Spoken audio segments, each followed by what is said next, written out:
की तारीख में संकट है विश्वास का संकट। सबके प्रति विश्वास है, चाहे सत्ता पक्ष हो या अपना अपना विपक्ष हो, और खास करके विपक्ष के लिए तो ये जो व्यक्तिगत महत्वाकांक्षाओं का टकराव है, ये कहीं न कहीं से जनता में गुस्सा पैदा कर रहा है अपने लोगों के प्रति। सत्ता की से तो गुस्सा है अपना लोगों को, लेकिन अपने लोगों के लिए भी कि जिनसे वो अपेक्षा करता है कि ये लोग एकजुट होकर के हमको विकल्प देंगे, वैकल्पिक शासन देंगे, ये अपना वैकल्पिक व्यवस्था देंगे, लेकिन वहां देखते हैं कि व्यक्तिगत महत्वाकांक्षाओं का टकराव कुछ इस तरीके से हो जाता है कि छोटी-छोटी चीजों पर। तिवारी एक लाइन मुझे याद आ गई कि गडरिये से नाराज भेड़ों ने भेड़िए को वोट कर दिया। जी जी जी, तो भी कहीं कहीं से वही चीज होने वाली है। अभी आप देखिए, इंडिया गठबंधन बना है। इंडिया गठबंधन देश के पैमाने पर जिस उभार के साथ चला, वो उसी की तरीके से वो जो झाग की तरीके से बैठ गया। क्यों बैठ गया? क्योंकि उसका कोई सिस्टम नहीं बना, और उसकी कोई सैद्धांतिक तय नहीं हुई।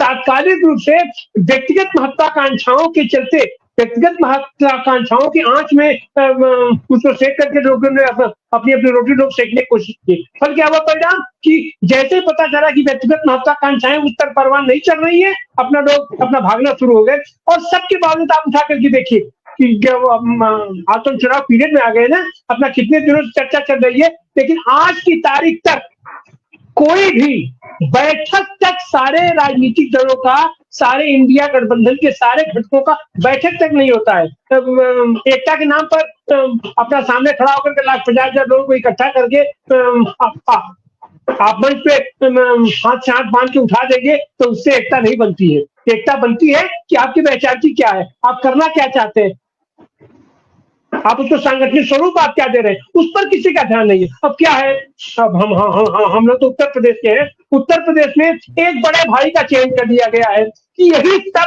ऑर्गेनाइज करेंगे। आप अपने ही कमरे में, अपने ही टेबल पर आप बैठ करके आप सबकी सीटों का बंटवारा कर रहे हैं आपस में।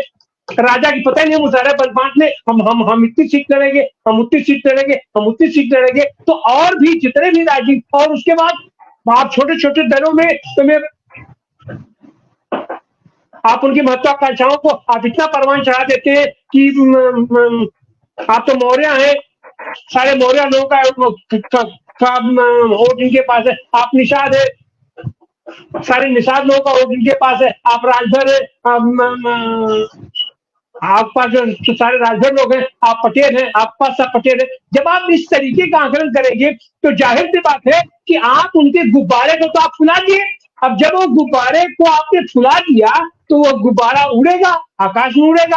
अब आप सोचें कि अब आप उसको पकड़ लेंगे तो आप उनको पकड़ने के लिए कमरे में आप बैठ कर नहीं पकड़ सकते। और जो लोग सिद्धांत वाले हैं, जो लोग विचारवान लोग हैं, जो लोग वाकई इसका वो विकल्प देना चाहते हैं, आप उनसे बात तक नहीं करोगे, आप उनको पूछो तक भी नहीं। अपने पार्टी में भी आप नहीं पूछोगे। आपकी अपनी पार्टी में भी जितने विचारवान लोग हैं, आप उसको दरकिनार कर दोगे और अपना बैठ करके एक कुंडली मार करके आप उसी में सारा आप निर्णय कर लोगे, सब करोगे। तो इसके चलते जनता में गुस्सा सत्ता के प्रति तो है, लेकिन सत्ता के अलावा जिन लोगों से वो अपेक्षा करती है, तो उन लोगों के प्रति भी व्यापक आक्रोश है। और जो आपने कहा कि वो ये भेड़ों ने अपने आप को भेड़िए के हवाले कर दिया, तो वही स्थिति बनने वाली हो रही है। लेकिन अब चूंकि इतना ज्यादा सप्रेशन बढ़ रहा है, अब यही क्या है, अपने केजरीवाल जी 1 महीना पहले तक इनकी क्या स्थिति थी, 2 महीना पहले तक इनकी स्थिति क्या थी, आज स्थिति क्या हुई है। तो जब हमारे ऊपर डंडा पड़ने लगता है, मतलब हम चिल्लाने लगते हैं कि आओ आओ आओ, अब हमको बचाओ, आओ अब सब लोग एकजुट हो जाओ, एक साथ हो जाओ, तो ऐसे नहीं चलता है। आपको वैचारिकी भी आपको तय करनी पड़ेगी, और सबको लेकर के चलने का जहां मादा होना चाहिए, जो सांगठनिक ढांचा होना चाहिए, वह भी होना चाहिए। निश्चित रूप से केजरीवाल आज की तारीख में आइकॉन बन चुका है। और ये पहले मुख्यमंत्री नहीं है। जब हेमंत सोरेन को जब गिरफ्तार किया गया था तो उस समय भी आवाज आई थी, उस समय तो इतनी आवाज नहीं आई। हाँ, केजरीवाल को गिरफ्तार करने का यह जो समय चुना गया है, यह समय अपने आप में अघोषित आपातकाल का इससे बड़ा उदाहरण कोई नहीं हो सकता है। इंदिरा गांधी को हम चाहे जितना बड़ा तानाशाह कहे, लेकिन इंदिरा गांधी में वो जो डेमोक्रेटिक नॉर्म था, उसने आपातकाल को सिरे से खारिज करके जितने भी नेता लोग जेल में बंद थे उनको बाहर निकाल करके सबको मौका दिया कि आप आइए, पोलिटिकल प्रोसेस में आप आइए। लेकिन आज की तारीख में क्या है, आज की तारीख, और ये तो माने हद हो गई कि एक जगह तो आप केवल आरोप लगा रहे हो और एक जगह ये है कि सुप्रीम कोर्ट ने कह दिया सब कुछ जो तो तुम वो चुरा करके जो आंकड़े अपने पास रखे हुए थे। और आज की तारीख में भी स्टेट बैंक का मैनेजर कौन है, स्टेट बैंक का पैसा क्या जाता है, सब रोज का रोज कैश रोज का रोज पीएम नरेंद्र मोदी के पास आता है, उसका सारा स्टेटमेंट आता है, ट्रकों पे लाद करके नोट भी इनके पास आता है, जो विश्वस्त सूत्रों से जो सूचना मिले। आज की तारीख में देश भर में अगर कैश किसी के पास है तो वह केवल और केवल प्रधानमंत्री या जो कहे कि नरेंद्र मोदी और उसकी कंपनी के पास है। तो इन ऐसी स्थितियों में और एक जो मुख्य अपोजिशन है उसका जो व्हाइट मनी का पैसा है, जो सीधे सीधे उसके खाते का पैसा है, आप उसके सारे खातों को आप सीज कर रहे हो और आप सीज ही नहीं कर रहे हो, जो आप जो डिमांड रखे हो आप उससे बिना पूछे आप उसके ये 63 करोड़ रुपया आप उसके खाते से आप निकाल के आप जमा कर ले रहे हो। तो जाहिर सी बात है चुनाव कर, और चुनाव को आज की तारीख में तुम इतना महंगा बना दिए हो, इतना महंगा बना दिए हो कि आम आदमी तो आनंद तिवारी और जो तो ये गिरीश जी तो लड़ने की मैंने सोच भी नहीं सकते इनकी हालत में, ऐसी हालत में। तो ऐसी हालत में यह जरूरी हो गया है कि जितने भी लोग जनतांत्रिक मूल्यों की रक्षा करने वाले लोग हैं, जनतांत्रिक लोग हैं, संविधान की रक्षा करने वाले लोग हैं, वो सारे लोग भाई बसात कीड़ा बिच्छू गोजर सब लोगों की आज की तारीख में आवश्यकता है कि सब लोग इकट्ठा हो। लेकिन उसमें भी आप गुर्राओगे एक दूसरे को लेकर के, महत्वाकांक्षाएं इतनी टकरा गई है कि औकात भले जो तो एक 100 खड़ा अपना करने भर तो नहीं है, लेकिन हमको साथ 3 सीट चाहिए, हमको साथ 7 सीट चाहिए, अपना नहीं होगा तो अब मैं तो चूंकि फला समुदाय का फला जाति का मैं सबसे बड़ा नेता हूं, तो उनको ऐसा लगता है कि अपना देश भर में जितने इस जातियों के लोग हैं सब के सब हमारे जठर गुलाम है, हमको वोट दे देंगे। तो इन सारी चीजों करके, और आज आवश्यकता है इन सब चीजों के बावजूद कि जो पार्टी खुलेआम दबंगई करके 2 मुख्यमंत्रियों को गिरफ्तार कर दे रही है और मुख्य अपोजिशन का ये सारा पैसा कब्जा के दे रही है, 11 प्रांतों में खरीद करके लोगों को अपनी सरकार बना दे रही है, तो उसके खिलाफ अपने सारे आकांक्षाएं, व्यक्तिगत आकांक्षाएं खत्म करके एकजुट होकर के जरूरत है। अब ऐसी हालत में मैं ये चाहूंगा ये डॉक्टर गिरीश जी आप इस पर आपकी क्या राय है, किस तरीके से अब तो हम सारे लोग जो चुनाव में हम लोग आ चुके हैं, तो ये जो जनक्रांति की बात हमारे अखिलेश जी कह रहे हैं, तो उनका सपना कैसे साकार होगा, कैसे साकार हो सकता है? डॉक्टर गिरीश जी अनम्यूट कीजिए।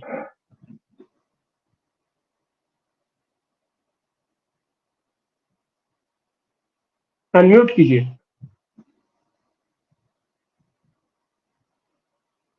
चले गायब हुए। तो अब मैं चलूंगा जागृति के पास।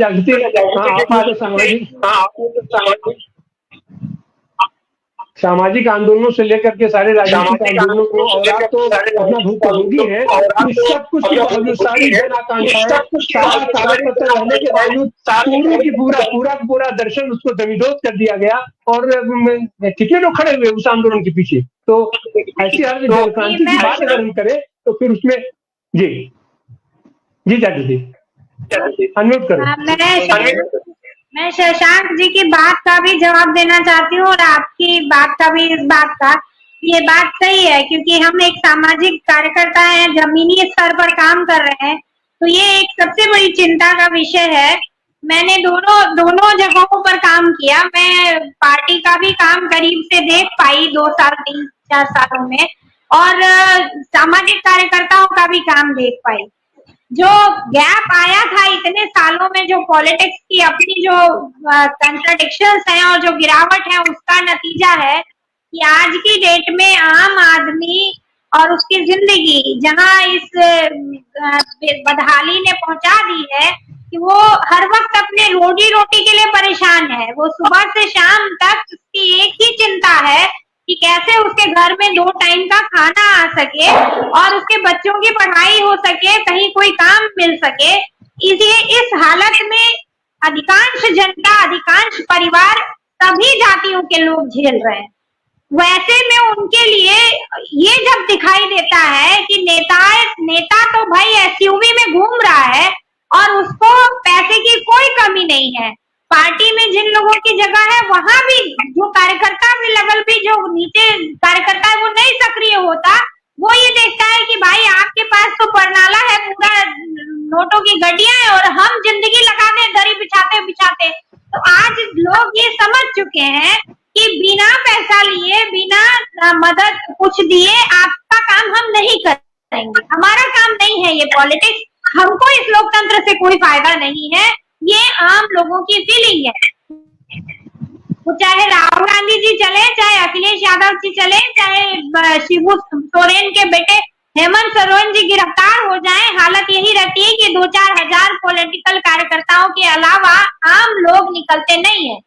थोड़ा सा भिन्न स्थिति बिहार में जरूर दिखाई देती है तेजस्वी जी की, जहां बहुत बड़ी जनता आती है, लेकिन वो भी कारण है कि तेजस्वी जिस बैकग्राउंड से आते हैं, वहां सामाजिक आंदोलन, एक जातियों की जो लड़ाई रही है वो बहुत दिनों तक रहा है और आज भी वहां सबसे ज्यादा बदहाली भी है लोगों की, तो इसलिए भी शायद वो आकर्षण अभी बना हुआ है।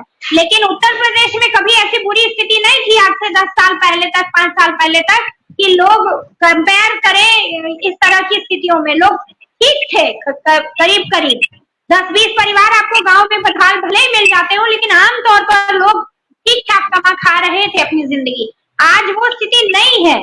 तो ये जो कारण है, ये बहुत बड़ा कारण है। आप देखिए, थोड़ा सा बेरोजगारी के सवाल पर निकले राहुल, बोलते हुए निकले तो युवाओं ने साथ दिया, निकले, गुस्सा दिखाई दिया उनका। तो गुस्सा आ रहा है जरूर, लेकिन जो दमन, और दूसरा रीजन मैं कह रही हूँ कि जिस तरह का दमन ये सरकार कर रही है, युवा जब जब आंदोलन के लिए निकल रहा है बेरोजगारी के सवाल पर, किसान जब जब निकल रहे हैं, जिस तरह का दमन हो रहा है वो लोगों को डरा रहा है। इस प्रदेश में जिस तरह बुलडोजर चला है, जिस तरह एनकाउंटर्स हुआ है, आप जानते हैं कि खास जाति को, खास धर्म के लोगों को किस तरह से मारा गया है, उसने एक भय का वातावरण नो डाउट पैदा किया है। देख रहे हैं लोग, जो मैसेज दिया जा रहा है केजरीवाल के गिरफ्तार होने से नुकसान हो ना हो, ये डर का माहौल जो है वो बनता है। अरे भाई, जब चीफ मिनिस्टर की औकात नहीं रह गई, किसी बड़े नेता की औकात नहीं रह गई, तो हमारी आम आदमी की क्या औकात है, हमें तो बर्बाद कर देंगे पूरी तरह। तो ये जो भय का वातावरण है, बहुत सारी कुर्बानियां, आंदोलन खड़ा होने के लिए लोगों को 60,000 50,000 लोगों को आंदोलन की रणनीति बनाई कब जा रही है पार्टियों के द्वारा, इवेंट जाते हैं, एक इवेंट में 10 लाख रुपए पर डे खर्च करके इवेंट किया जाता है और जनता जुटाई जाती है। आपके नेताओं की ग्रास रूट से लेके, जिला से लेके प्रदेश तक हिम्मत कहाँ है कि वो लोगों के बीच भले 10 लोग बैठे हों। जयप्रकाश नारायण की सभा में भी 5 लोग आते थे, तब शुरुआत की थी उन्होंने, और 5 से 5 लाख तक गए। तो ये मेहनत करने के लिए कौन से नेता तैयार हैं, निकलकर जमीन पर लोगों को। मैं अभी पूरे मार्च भर महिला दिवस पे गई और एक छोटी छोटी संस्थाओं के कार्यक्रमों में 250, 300, 500 महिलाएं थी, और खुलकर जो शशांक जी कह रहे थे, मैंने यही बात बोली कि भाई आपको इस सरकार को वोट नहीं देना। सबसे हाथ उठा के पूछवाया उन महिलाओं से कि आप बताइए, आप 5 किलो राशन के लिए अपना जमीर और अपना लोकतंत्र और अपना वोट बेचिएगा क्या? हर महिला बोली, नहीं दीदी, हम तो वोटवा देते ना है, कैसे जीतत बा। ये मैं आप बता रही हूँ, बनारस की महिलाएं ये बोल रही हैं कि हम लोग तो वोट देते नहीं, हमारा भरोसा नहीं है ईवीएम के ऊपर। अब ये मुद्दा है कि नहीं है? आप गांव की महिला अगर ये जवाब दे रही है, तो ये जो अब मैं खुद कह रही हूँ कि किसी महिला, जो संस्थाएं कर रही हैं, किसी महिला की हिम्मत, मतलब महिला नेता है हर पार्टी के, कितनी महिलाओं को जुटा पाते हैं वो? कौन सा कार्यक्रम है उनका, उनके पास महिलाओं को लेकर? वो आधी आबादी तो वो बेचारी शिव चर्चा में व्यस्त है, और जब भाजपा के कार्यकर्ता घर घर घूम के उनको पकड़ के ले जाते हैं, जाके वोट कराती है। हमारी कितनी महिला कार्यकर्ता उस तक जाती है उसको बुलाने के लिए। तो हमारी अपनी कब रिव्यू करने के लिए हम तैयार हैं, और हम कब आंदोलन के लिए रणनीति बनाने के लिए तैयार हैं, लॉन्ग टर्म की, एक दिन का नहीं। भारत छोड़ो आंदोलन में याद दिला रही हूँ, 60,000 लोगों की गिरफ्तारी हुई थी एक दिन में। क्या हम लोग जेल भरो का आह्वान करने को तैयार हैं? इस देश की सारी जेलें भरने का टाइम आ गया है, पूरी तरह से आ गया है। क्या केजरीवाल कर सकते थे कि कल से जेल भरो का आह्वान कर दे और पूरे देश के कार्यकर्ता सब सड़कों पे उतरकर और इस चुनाव को होने से रोके और सुप्रीम कोर्ट को भी दे? क्या अब आपने ये सीमा पार कर दी है? अब इस देश में न्याय होता दिख नहीं रहा है। न्याय होना से ज्यादा न्याय होते दिखना चाहिए, न्याय का भरोसा होना चाहिए, और वो भरोसा जनता में से उठ गया है। लोगों के अंदर से डरो मत कहना ठीक है, लेकिन डर लगता है जब हमारे बच्चों पर का रिकॉर्ड खंगाला जाता है और उनका कैरियर बर्बाद किया जाता है, बच्चों को जेल में डालने का ब्लैकमेल किया जाता है, तो डर लगता है। मुझे भी डर लगता है। ये कहना आसान है, मैं खुद के लिए भुगत सकती हूँ, पर बच्चों को की कीमत पे नहीं भुगत सकती। घर से बाहर सामान फेंक दिया जाएगा, आपको रात बुलडोजर चला दिया जाएगा, आपका खाता सीज कर दिया जाएगा। इस तरह का दमन तो शायद अंग्रेजों ने नहीं किया था। तो इस चीज के प्लीज इसके लिए कोई रणनीति निकाले। मैं तो सारी पार्टियों वाले के नेताओं से हाथ जोड़ रही हूँ कि आप लोग कुछ करिए। हम सारे सामाजिक कार्यकर्ता तैयार बैठे हैं, सारी संस्थाओं को बुलाइए, उन